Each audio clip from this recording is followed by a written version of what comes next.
Hello বন্ধুরা, স্বাগতম আমার ইউটিউব চ্যানেলে। আপনারা যারা সাবস্ক্রাইব করেছেন তাদের অসংখ্য ধন্যবাদ, আর যারা এখনও সাবস্ক্রাইব করেনি তারা সাবস্ক্রাইব করে আমার সঙ্গেই থাকুন। আজ আমরা যাব তাজহাট জমিদার বাড়িতে। চলুন দেখি কিভাবে যাওয়া যায় তাজহাট জমিদার বাড়িতে। এই মুহূর্তে আমি আছি বেগম রোকেয়া বিশ্ববিদ্যালয়ের দ্বিতীয় গেটের সামনে, আর এখান থেকেই রিক্সা যোগে আমাদের যাত্রা শুরু হবে। কিন্তু তার আগে একটু বলে নিচ্ছি, যারা রংপুর বিভাগের বাহির হইতে আসবেন, অর্থাৎ ঢাকা রংপুর হয়ে তারা মডার্ন মোড়ে এসে নেমে অটোযোগে চলে আসবেন বিশ্ববিদ্যালয় গেট বা পার্ক মোড়ে। আর যারা পঞ্চগড়, দিনাজপুর, ঠাকুরগাঁও থেকে আসবেন তারা তাহলে আমরা রিক্সায় উঠে পড়ি।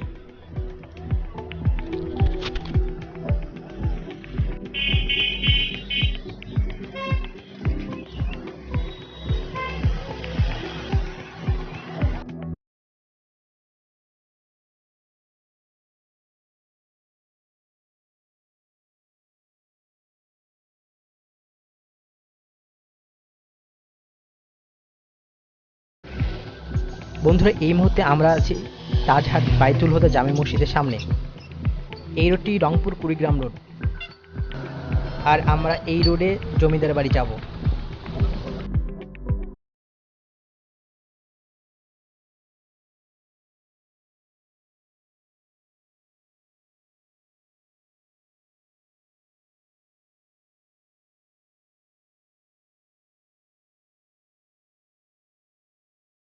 আমরা পৌঁছে গেছি জমিদার বাড়ির প্রবেশের মূল গেটের সামনে। এখান থেকেই টিকিট কাটতে হবে।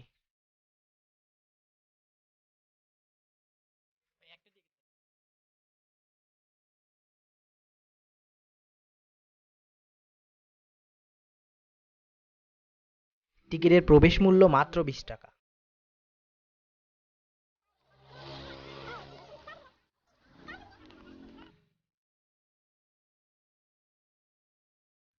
বলে রাখা ভালো, সপ্তাহে প্রতি রবিবার পূর্ণ ও সোমবার অর্ধ দিবস জাদুঘরটি বন্ধ থাকে। প্রায় প্রতিদিনে দর্শনার্থীদের আনাগোনা থাকে চোখে পড়ার মতো।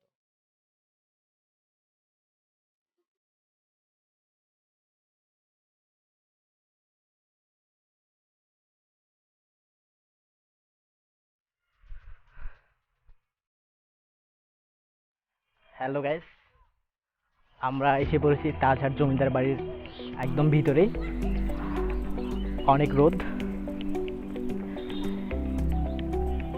এই ফাঁকে আপনাদের জানিয়ে দিচ্ছি, তাজহাট জমিদার বাড়ি মূল রংপুর শহর থেকে প্রায় 4 কিলোমিটার ভিতরে আসতে হবে আপনাকে। আর এর অসাধারণ সৌন্দর্য প্রথমেই লক্ষ্য করতে পারছি আমরা। এই যে পাশে দেখুন কত সুন্দর হচ্ছে বাগান।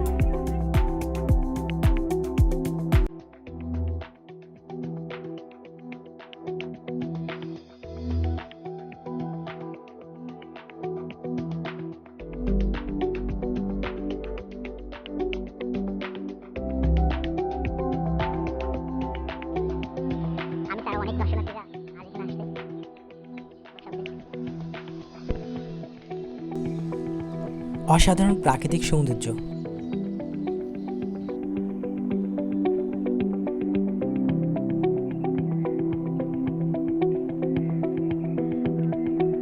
আমাদের যেতে হবে ওই যে দূরে মিনারটি দেখা যাচ্ছে সেখানে।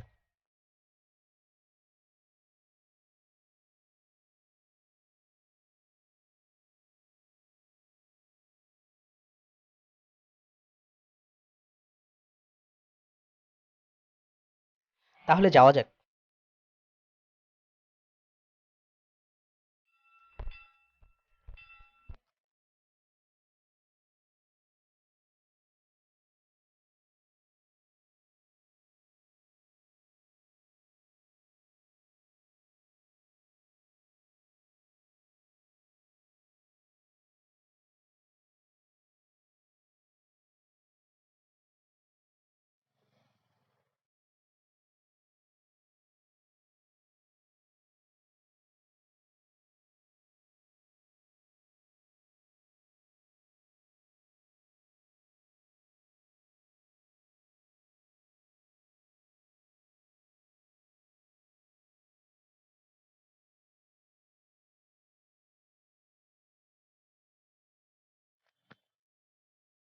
এই হচ্ছে জমিদার বাড়ির সামনের ফটক।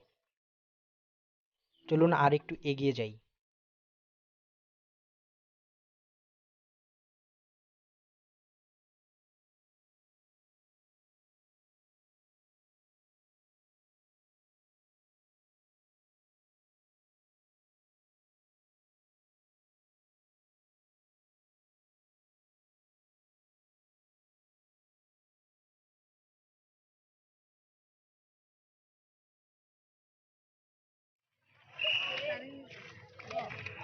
বলতে কি আরে অত ভয় আমি করি না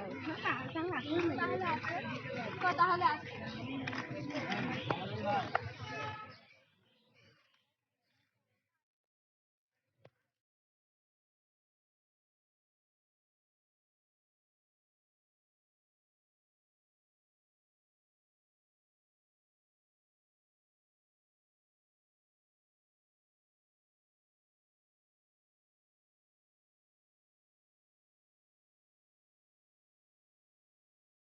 বন্ধুরা, এটি একটি পানির ঝর্ণা, কিন্তু কপাল খারাপ, আজ বন্ধ, তাই দেখতে পারতেছি না।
নারী, পুরুষ, বাচ্চা সহ আজ অনেক দর্শনার্থীরই ভিড় দেখা যাচ্ছে।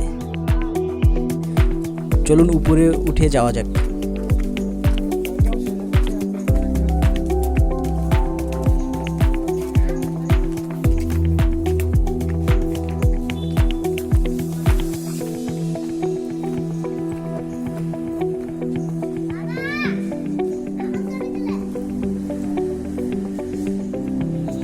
লেখা আছে বাংলাদেশ সুপ্রিম কোর্ট, হাইকোর্ট বিভাগ, রংপুর বেঞ্চ। যেহেতু জাদুঘরের ভিতরে ক্যামেরা ব্যবহারের অনুমতি নেই, তাই আপনাদের ভিতরে নিয়ে যেতে পারছি না। তবে আমি ভিতরে গিয়ে ঘুরে এসে আপনাদের জানাবো ভিতরে কী কী আছে। এই ফাঁকে আপনারা পুরো জমিদার বাড়িটি দেখে নিন।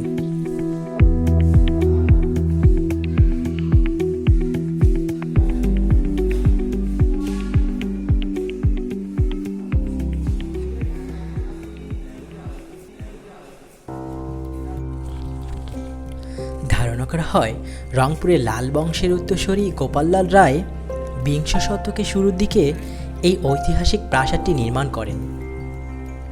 এরপর আধুনিক সময়ে এসে 1984 সাল থেকে 1991 সাল পর্যন্ত দীর্ঘ 7 বছর প্রাসাদটি বাংলাদেশ সুপ্রিম কোর্টের হাইকোর্ট বেঞ্চ হিসেবে ব্যবহৃত হয়। তারপর 1995 সালে প্রত্নতত্ত্ব অধিদপ্তর এই প্রাসাদটিকে সংরক্ষিত পুরাকীর্তি হিসেবে ঘোষণা করেন।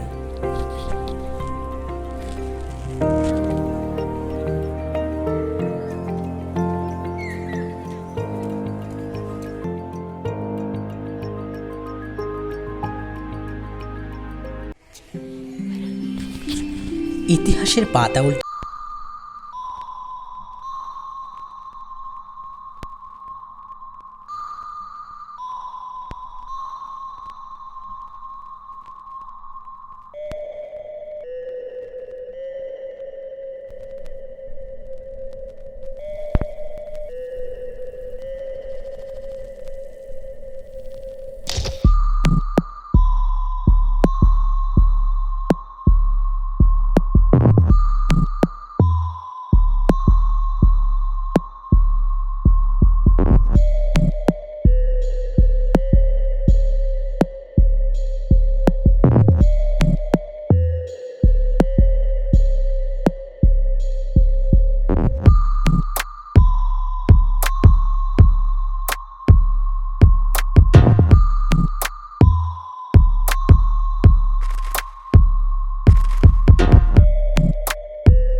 তৎকালীন সময়ের কংক্রিটের দ্বারা এবং এটি দিয়ে উপরতলা এবং নিচতলা দুদিকেই যাওয়া যায়।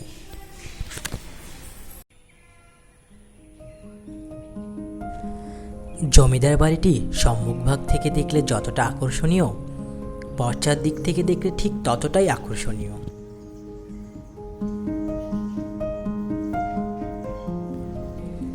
লাল সাদা মিশ্রণে যখন বিকেলের সোনালি রৌদ্র এসে পড়ে, তখন যেন প্রাসাদটি অন্যরকম রূপ ধারণ করে, যা নিজের চোখে না দেখলে ভালোভাবে বোঝা সম্ভব নয়।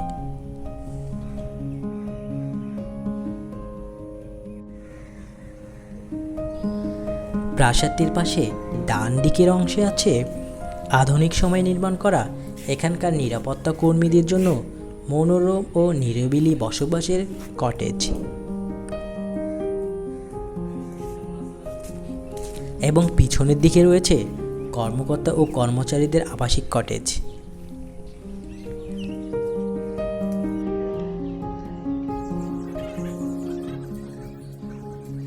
প্রাসাদের বাম দিকে রয়েছে প্রাকৃতিক সৌন্দর্যে ভরপুর নতুন পুরাতন সব গাছের বাগান ও কয়েকটি পুকুর।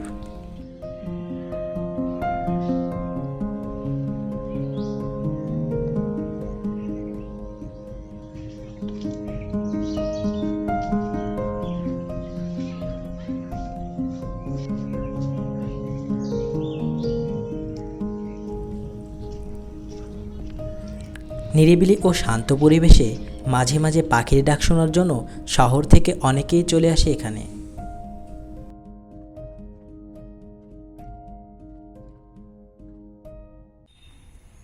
এখানকার ফুল, পাখি ও পুকুরের অসাধারণ সৌন্দর্যে যে কেউ মুগ্ধ হয়ে যায়।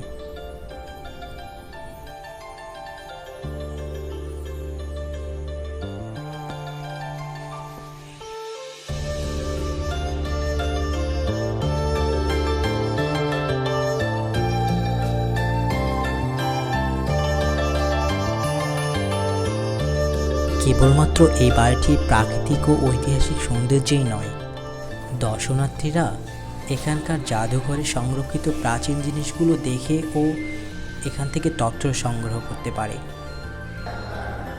এখানে রয়েছে প্রাচীন পুঁথিতে রামায়ণ, মহাভারত সহ প্রাচীন পাথরের শিবলিঙ্গ, বরাহ অবতার এবং বেলে পাথরের বাংলা শিলালিপি সহ আরও অনেক প্রাচীন নিদর্শন। যারা বিভিন্ন কাজে স্বল্প সময় হাতে নিয়ে রংপুরে আসেন, তারা সবাই একবার করে হলেও টু মেরে যেতে পারেন এই ঐতিহাসিক জমিদার বাড়ি থেকে। আর যারা রংপুরে রয়েছেন, তারা অবসর সময়ে এখানকার প্রকৃতির সাথে দু একটা কথা বলে যেতে পারেন। বন্ধুরা, আজ এই পর্যন্তই। ভালো থাকবেন সবাই। আর ভিডিওটি ভালো লাগলে একটু কষ্ট করে চ্যানেলটি সাবস্ক্রাইব করে দেবেন। আর বন্ধুরা, একটি কথা জানিয়ে রাখছি, রংপুর বিভাগের হিস্টোরিক্যাল প্লেস দর্শনের এটি প্রথম ভ্লগ। পরবর্তীগুলো পেতে সাবস্ক্রাইব করে বেল বাটনটি অন করে রাখুন। দেখা হচ্ছে অন্য কোথাও, অন্য কোনো হিস্টোরিক্যাল প্লেসে।